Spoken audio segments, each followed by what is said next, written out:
ये कार्यक्रम सत्य घटनाओं से प्रेरित है।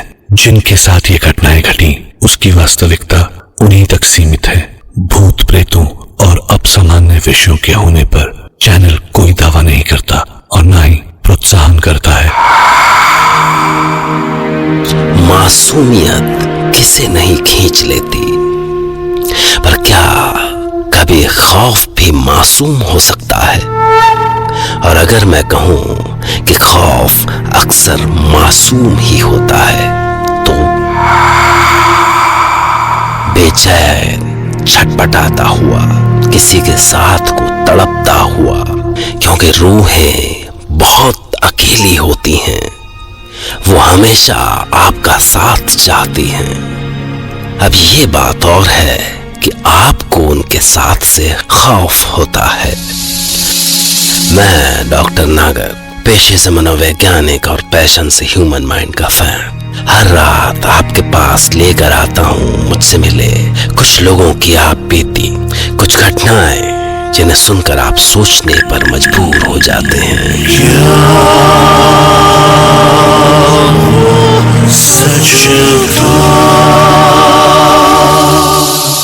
आज की कहानी आयरलैंड से लौटे शिवा चांडी की आप बीती है। केरला के शिवा चांडी अपने साथ घटी इस खौफनाक घटना को खुद ही सुनाएंगे। एक ऐसी घटना जिसके बाद दहशत उनकी जिंदगी का इतना अहम हिस्सा बन गया कि उन्होंने पूरी आस्तीन की कमीज पहननी छोड़ दी। मैं कुछ साल पहले एक फार्मास्यूटिकल कंपनी के असाइनमेंट पर आयरलैंड गया था। मुझे वहां वाटरफोर्ड कंट्री का एक छोटा सा टाउन लिज़मोर इतना शांत और सुंदर लगा कि मैं कुछ दिन के लिए वहीं ठहर गया। मेरी जिंदगी में वो दिन बस अचानक ही आ गया। दरअसल संडे की एक धुंध भरी सुबह थी। जब मैं ग्रोसरी स्टोर से निकला तो मेरी मुलाकात यहीं बेंच पे बैठे बाहर एक 60 साल के डायलन फ्रांसिस और उनकी वाइफ नोरा के साथ हुई। हाँ, असल में वो स्टोर के बाहर बेंच पर बैठे हुए थे। मैंने निकलते निकलते बस ऐसे ही हाय बोल दिया। Hi, good morning. Very good morning, young man. I'm Dylan Francis. And you? I am Shiva Chandi from India. वो कहते हैं ना, रिश्ता जब एक पल में बनना होता है तो बन जाता है। उस दिन भी कुछ ऐसा ही हुआ।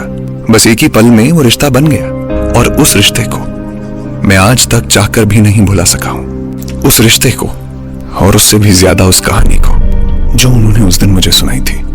वो कहानी मिस्टर डायलन फ्रांसिस ने कुछ ऐसे सुनाई थी। एक्चुअली तब मैं नोरा के साथ यहीं लिज़मोर के पास एक गांव में नया शिफ्ट हुआ था। हमने तय किया कि अब यहीं रहकर छोटा सा डेयरी फार्म शुरू करेंगे और चैन से जिंदगी बिताएंगे। We had everything in life, you know. सब कुछ था हमारे पास सिवाय एक बच्चे के, और ये कमी हमें हमेशा कुछ इनकम्प्लीट सा फील कराती थी। एक दिन की बात है कि हम ड्राइव करते हुए कैटल देखने के लिए कंट्री साइड में निकले। It was a wonderful whether that day. हम अभी ड्राइव करते हुए कुछ 10-12 माइल्स निकले होंगे कि हमें एक ऑर्फनेज की इतनी सुंदर बिल्डिंग दिखाई दी कि हम थोड़ी देर के लिए वहीं रुक गए। बिल्डिंग का वुडन स्ट्रक्चर इतना सुंदर था कि हम कुछ पल उसे देखते ही रह गए, और तभी हमें गेट पर कुछ सुंदर बच्चे दिखाई दिए।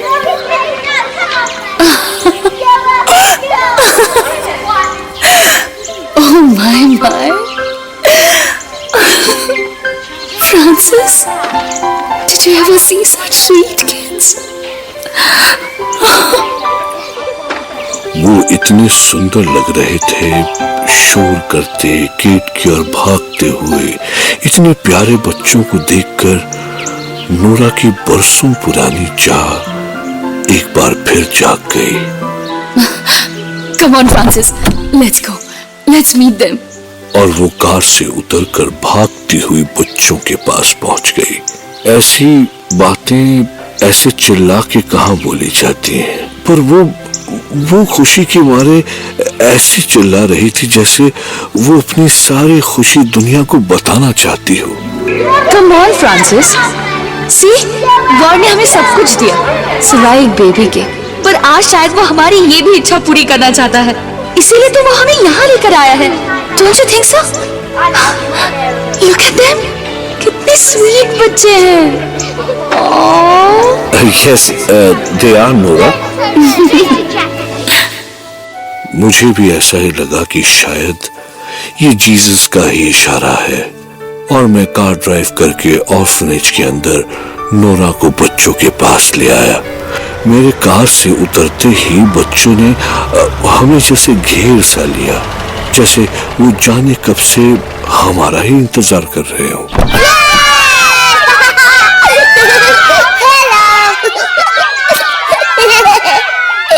लिसन फ्रांसिस, अगर हम इनमें से एक बेबी अडॉप्ट कर ले तो उसे भी पेरेंट्स मिल जाएंगे और हमें बेबी।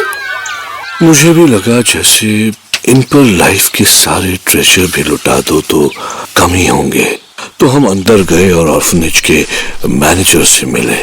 मैनेजर हमसे मिलकर बहुत खुश था। वो बोला, Oh, both of you are angels for these kids. बरसों से यहाँ कोई नहीं आया अडॉप्शन के लिए, you know. अब चलिए चलिए, आप बच्चों से मिल लीजिए और फिर जो आपको अपना सा लगे उसको आप अपने साथ ले जाइए। What say? You know, Mr. Francis, paperwork is very easy here. हम ज्यादा झंझट रखते ही नहीं है. No complications at all. We just want some good houses for our children. वो मुझे और नूरा को बच्चों के पास लेकर गया और हम दोनों बच्चों से मिले। Good morning, kids. पर सारे बच्चे इतने प्यारे थे कि बहुत देर हो गई और हम कोई फैसला नहीं कर पाए। और जब हम किसी फैसले पर नहीं पहुंच सके तो हमने कुछ दिन बाद फिर से लौट कर आने का फैसला किया और हम भरे मन से वहां से लौट आए। उस दिन के बाद हम बहुत दिनों तक फिर ऑर्फनेज जाने की सोचते रहे, पर यूं हर बार कोई न कोई काम आ जाता और हमें वहां जाने का प्रोग्राम टालना पड़ता। हालांकि ऑलमोस्ट एवरी नाइट हमें सपने में वो बच्चे दिखाई देते और वो हमेशा हमसे खुद को अपने घर ले चलने की जिद करते। आप हमारे डैड बनोगे ना sir? Please sir, take us home. Take us home please. इस तरह कुछ महीने बीत गए और हैलोवीन का दिन आया और तब हमने डिसाइड किया कि आज तो ऑर्फनेज जरूर जाएंगे और हम अपने घर से निकले। हैलोवीन पर कितना सुंदर माहौल था लिस्मोर टाउन का। सारा आसमान ट्रेडिशनल म्यूजिक से गूंज रहा था। जगह जगह गलियों में आदमी, औरतें और बच्चे घोस्ट्स, विचेस, स्केलेटन्स और पायरेट्स जाने कितनी तरह की शक्लें बनाए हैलोवीन के प्रोसेशन में जा रहे थे। पर जैसे ही हम चर्च में प्रेयर करने के बाद ऑर्फनेज के लिए निकल रहे थे, प्रीस्ट ने हमसे कहा, What are you going to do, Mr. Francis? आज आपके बच्चे को घर लाने का सही दिन नहीं है। It's not the right time, my son. Halloween के दिन souls graveyard से निकलती है। Today, people don't even let their pets out of the house. और तुम अपने बच्चे को लेने जा रहे हो? सो हम मन मारकर किसी और दिन जाने के लिए घर लौट आए। कुछ ही घंटों में रात घेर आई और हम डिनर के बाद सोने की तैयारी कर ही रहे थे कि तभी डोर पर जोर का नॉक हुआ। So let in the night? इतनी रात को कौन आया बनोरा? Who could it be? अभी तो हम यहाँ के बहुत से लोगों को जानते भी नहीं। पर जब हमने दरवाजा खोला तो बहुत सारे बच्चे दिखाई दिए, बच्चों के घोस्ट्स। उन सबके चेहरे इस बुरी तरह जले हुए थे कि उन्हें देखकर हम कांप गए।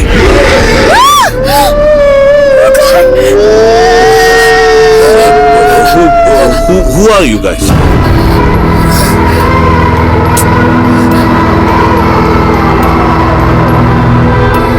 एक पल तो उन्हें देखकर हमारी हड्डियों में बर्फ सी ठंडी लहर दौड़ गई। कितना भयानक गाना था उनका। पर जब सबसे छोटे बच्चे ने भोली सी आवाज में हमें हैलोवीन विश किया तो हमें समझ में आया कि ये तो हैलोवीन सेलिब्रेशन है। Happy Halloween sir. अच्छा, wish you the same kids. ये लो kids, your Halloween candies And your Halloween soul cakes. हमने बच्चों को कैंडीज, सोल केक्स और कुछ पैसे दिए। ये सब पाके खुशी से चहकते हुए बच्चे कैंडीज और केक्स खाते हुए अंदर कमरे की ओर लपके। Thank you sir. Thank you, sir. अरे वहाँ कहाँ जा रहे हो बच्चों? बहुत रात हो गई है, अपने अपने घर जाओ। पर वो बच्चे वो कहीं जाने को तैयार नहीं थे। वो घोस्ट का नाटक करते हुए लिविंग रूम में जम गए।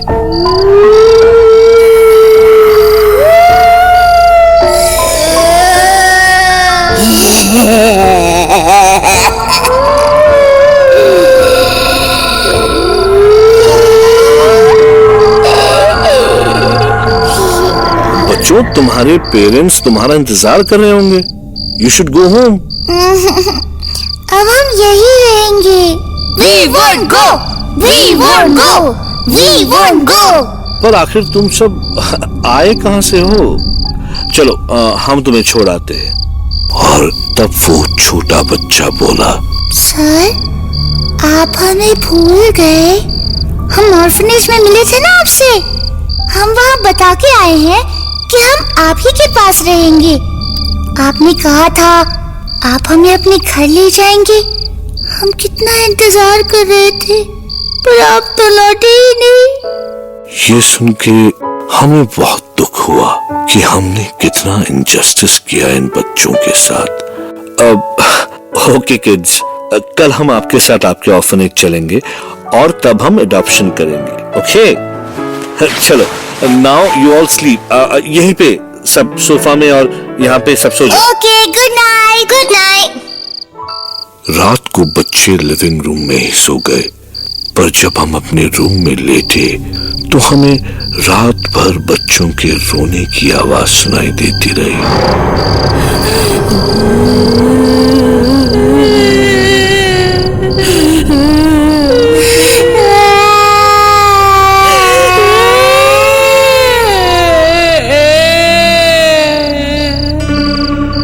ऐसी भयानक आवाजें कि हमारी रूह तक कांप गई।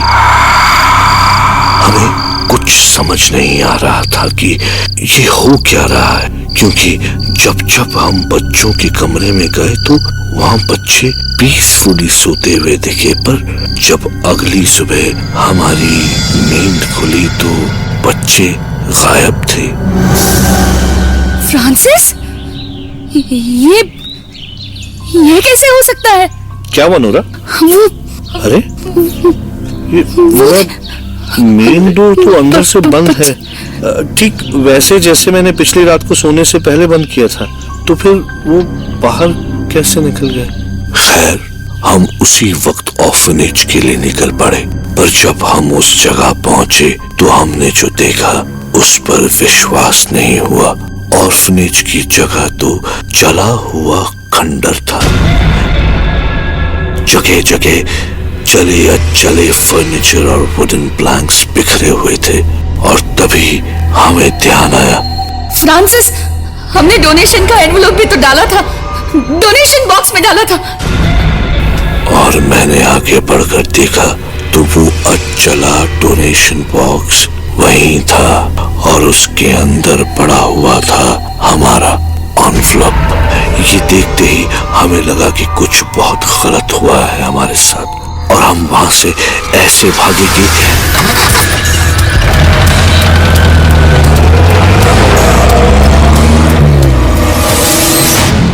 फिर रास्ते में जब हमने कहीं रुककर किससे पूछा तो उसने हमें बताया, वो ऑर्फनेज तो बरसों पहले जलकर राख हो गया था। मैनेजर और स्टाफ समेत पूरे 30 के 30 बच्चे जल गए थे। लोग कहते हैं ये सब ऑर्फनेज के क्रूअल मैनेजर की वजह से हुआ। एक बार वहां के मेन डोर की कीज कहीं खो गई, और सारा बच्चा और स्टाफ अंदर ही बंद हो गया। मैनेजर सोचा कि ये शरारती बच्चों का काम है और उसने पनिश करने के लिए बच्चों को कई दिन तक कमरे में बंद कर दिया। बच्चे भूख प्यास से तड़पते रहे, पर बेरहम मैनेजर पर उनकी चीख पुकार का कोई असर नहीं पड़ा। दरवाजा खोलो। Some water, please. Open the door, please. I'm dying, sir. I'm dying. Please give me something to eat. Sir, please, sir. चिल्लाओ और चिल्लाओ, जितना मन में आए उतना शोर करो, पर जब तक तुम कीज नहीं देते, I will not open the door. Got it? और फिर बच्चों ने एक खतरनाक फैसला लिया। Listen, friends. See, I have a matchbox. और अगर हम आग लगा दें, तो ये डोर खुलेगा। Oh, that will work. और बच्चों ने आग लगा दी, पर आग कुछ ऐसे भड़की कि सबसे पहले बच्चे जले और फिर सारा स्टाफ। देखते ही देखते सारा ऑर्फनेज राख हो गया। Oh God! उस दिन के बाद कोई नहीं जाता उस ओर, क्योंकि वहां उन बच्चों की सोल्स अभी तक दिखती हैं। उसके बाद मुझे याद नहीं कि मैंने कितनी तेज कार ड्राइव की और हम कब घर पहुंचे, पर घर पहुंचने के बाद भी जाने कितनी देर तक हम डर से कांपते रहे। पर हमें सुकून भी मिला कि आखिरकार हमें इस मुसीबत से छुटकारा तो मिला। पर रात को बिस्तर पर लेटते ही हमें पता चला कि अभी तो इस मुसीबत की बस शुरुआत हुई थी, क्योंकि उसी रात को जले हुए भयानक चेहरों वाले वो बच्चे फिर से हमारे घर आ गए और जिद करने लगे।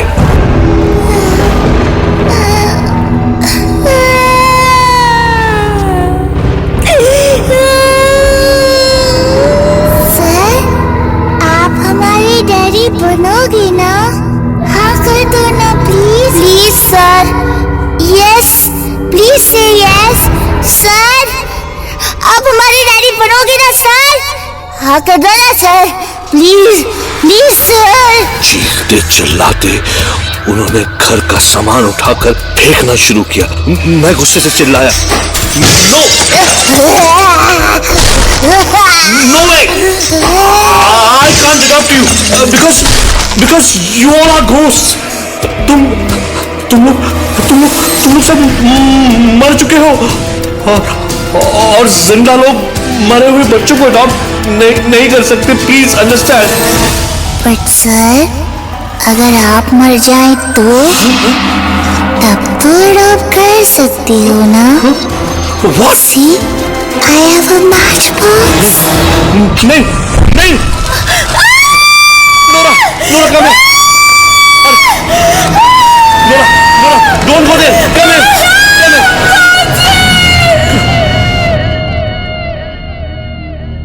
Oh my God. फिर क्या? तब से ये बच्चे हमारे साथ ही रहते हैं। कौन से बच्चे? मुझे तो कोई नहीं दिख रहा। कौन से बच्चे? पीछे देखो। और पीछे देखते ही मुझे कई बच्चे दिखाई दिए और उनमें से एक जो सबसे छोटा था वो मेरी आस्तीन खींचकर बोला, सर, आप हमारे डैडी बनोगी ना? हाँ कर दो ना please. Please sir. Yes please से यस सर। आप हमारे डैडी बनोगे ना सर? हाँ कर दो ना सर, प्लीज प्लीज सर। सवाल है कि अगर एडॉप्शन के लिए तरसते उन बच्चों को मिस्टर फ्रांसिस और नोरा के रूप में माँ बाप मिल गए थे, तो उन बच्चों ने ठीक वैसा ही प्रपोजल शिवा चांडी को क्यों दिया? और शिवा चांडी उनसे बचे कैसे?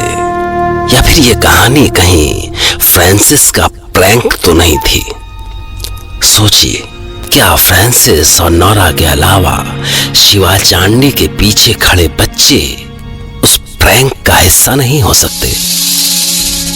सोचिए क्योंकि मैं कल रात आपसे फिर मिलूंगा एक नई कहानी के साथ, जिसे सुनने के बाद शिवा की तरह आप भी कह पड़ेंगे,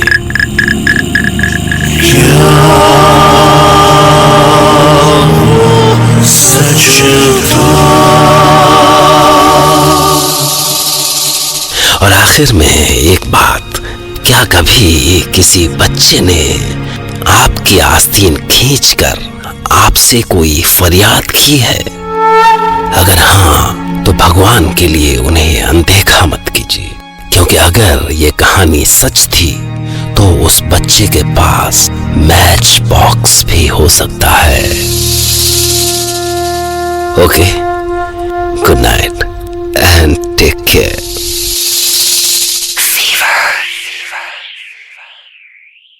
सब्सक्राइब कीजिए हमारे YouTube channel Ding Dang Dong को ऐसे ही मजेदार किस्से और कहानियाँ सुनने के लिए, और कमेंट करके बताएं ये वीडियो आपको कैसा लगा। अगर अच्छा लगा हो तो प्लीज एक लाइक कर दीजिए और शेयर कीजिए अपने दोस्तों के साथ।